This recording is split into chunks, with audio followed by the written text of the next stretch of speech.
Oh, hello, great readers. I'm Belchan. I'm Nimakung. I'm Banchan. In this class, I'll read to all of you a part of Great Expectations. S. Ah. Great Expectations. Charles Dickens. Chap 44 Sec 1. In the room where the dressing table stood, and where the wax candles burnt on the wall, I found Miss Evesham and Estella. Miss Evesham seated on a settee near the fire, and Estella on a cushion near her feet. Estella was knitting, and Miss Evesham was looking on. They both raised their eyes as I went in, and both saw an alteration in me. I judged that from the look they interchanged. "And what wind?" said Miss Evesham. "Blows you here?"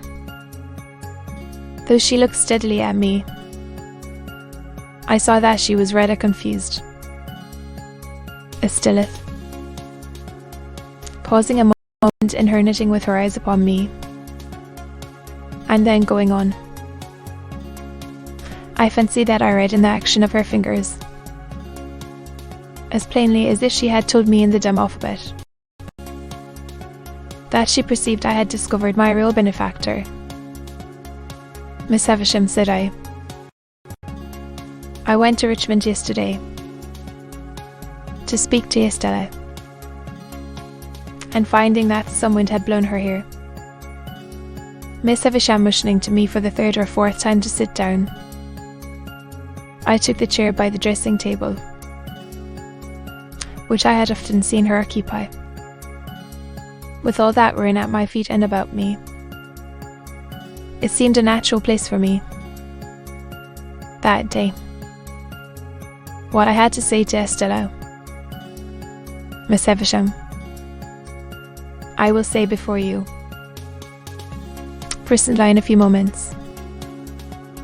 It will not surprise you. It will not displease you." Miss Evesham continued to look steadily at me, to what I said, but she did not look up. I have found out who my patron is. It is not a fortunate discovery, and is not likely ever to damage me in reputation, station, fortune, etc. There are reasons why I must say no more of that. It is not my secret. As I was silent for a while, looking at Estella and considering how to go on, Miss Evesham repeated, "It is not your secret, but another's.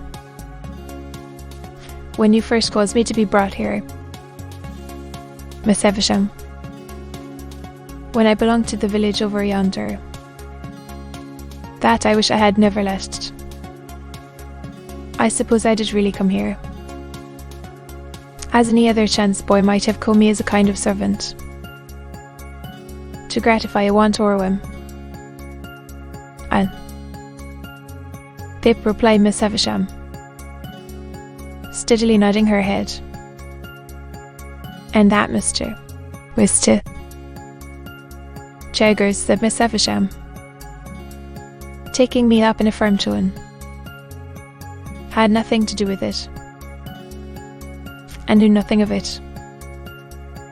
His being my lawyer, and his being the lawyer of your patron, is a coincidence. He holds the same relation towards numbers of people, and it might easily arise. Be that as it may, it did rise. Evasion so far. But when I fell into the mistake I have so long remained in, "At least you led me on?" said I. "Yes," she returned, again nodding steadily. "Who am I?" cried Miss Evesham, up at her in surprise. Oh, am I? For God's sake.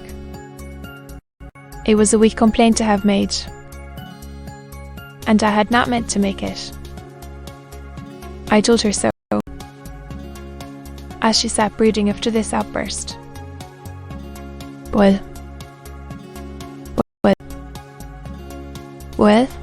she said. I was liberally paid for my old attendance here, I said, to soothe her in being apprenticed.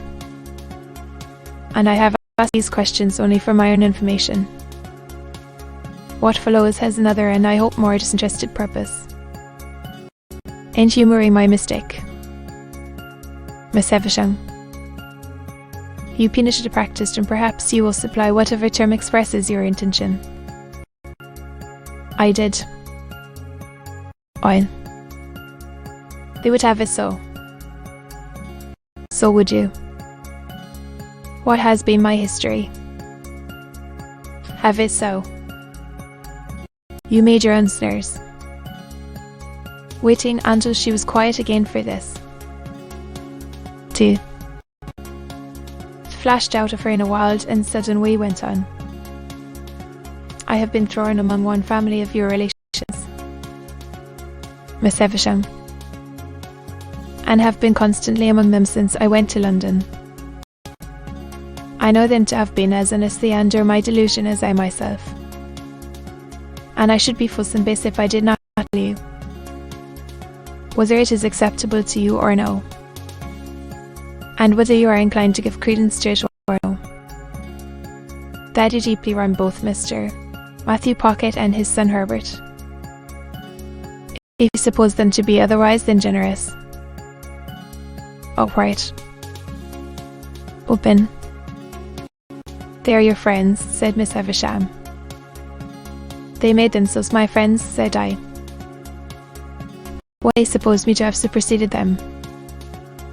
And when Sarah Pocket, Miss Georgiana, and Mistress Cumnall were not my friends. This contrasting of them with the rest seemed, I was glad to see, to do them good with her. She looked at me keenly for a little while, and then said quietly, only said I, that you would not confound them with the others. They may be of the same blood, but believe me,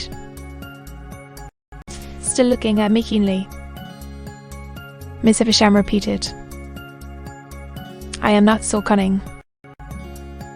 You see, I said, in answer, conscious that I reddened a little, as that I could hide from you, even if I desired, that I do want something. Miss Havisham, life, but which from the nature of the case must be done without his knowledge. Why must it be done without his knowledge? She asked, settling her hands upon her stick, that she might regard me the more attentively. Because, said I began the service myself, more than 2 years ago, without his knowledge, and I don't want to be betrayed. Why I fail in my ability to finish it, I cannot explain. She gradually withdrew her eyes from me, and turned them on the fire, slowly wasting candles to be a long time.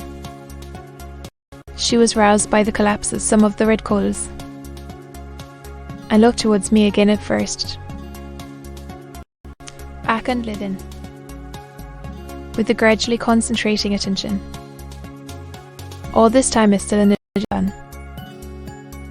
When Miss Havisham had fixed her attention on me, she said, speaking as if there had been no lapse in our dialogue, Estella, said I, turning to her now, and trying to command my trembling voice, you know I love you. She raised her eyes to my face, on being thus addressed, and her fingers plied their work. And she looked at me with an unmoved countenance. I saw that Miss Havisham glance from me to her, and from her to me. I should have said this sooner, but for my long mistake. It induced me to hope that Miss Havisham meant us for one another, while I thought you could not help yourself. As it were, I refrained from saying it, preserving her unmoved countenance, and with her fingers still going. Stella shook her head. "I know," said I. "In answer to that, actually, I know. I have no hope that I shall ever call you mine. Stella, I am ignorant what may become of me very soon. How poor I may be, or where I may go. Still, I love you." Looking at me perfectly unmoved and with her fingers busy, she shook her head again. It would have been cruel in Miss Havisham, horribly cruel, to practice on the susceptibility of a poor boy. Pursuit. To be continued.